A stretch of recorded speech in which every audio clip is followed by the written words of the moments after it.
Bom, pessoal, então agora vamos ver a interpretação geométrica do módulo, né? Por que eu tenho utilizado unidade de comprimento na resposta do cálculo do módulo? É muito simples. Vejamos bem. Vamos escrever aqui a formulinha do módulo, né? Módulo de z é igual a raiz quadrada de a quadrado mais b quadrado. Correto? Vejamos bem, se eu elevar ao quadrado ambos os lados desta igualdade, olha só, eu vou ficar com z quadrado é igual a a quadrado mais b quadrado.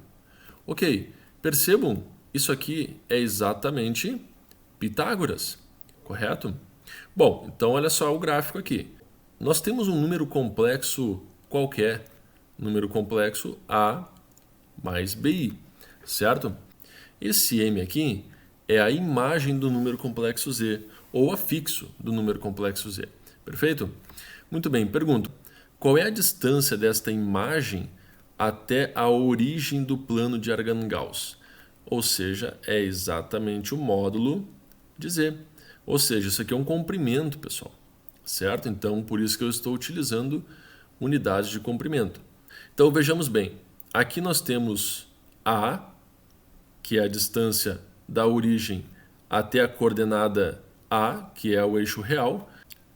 Este pedaço aqui que eu estou fazendo vale A, certo? E esse pedaço aqui que eu vou fazer em azul, a coordenada B do eixo imaginário.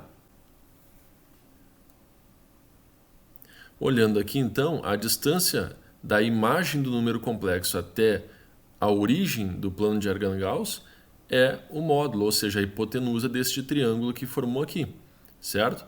Como ele é retângulo, pessoal, nós temos a possibilidade de aplicar Pitágoras. Ou seja, né, a hipotenusa ao quadrado é igual a quadrado mais b quadrado, que é exatamente a formulinha que nós temos aqui. Certo? Então está explicado aí o porquê que eu utilizo unidade de comprimento nos cálculos. Vamos ver algumas propriedades importantes do módulo.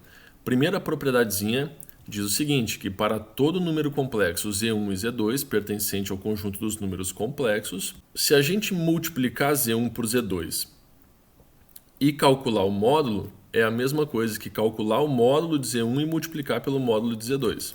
Propriedade 2, para todo Z1 e Z2 pertencente ao conjunto dos números complexos, com Z2 diferente de zero. Vocês já vão entender por que Z2 é diferente de zero, certo?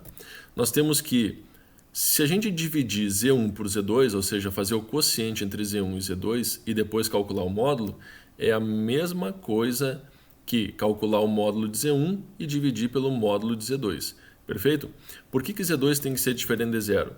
Porque ele está como divisor, ou seja, não existe divisão por zero.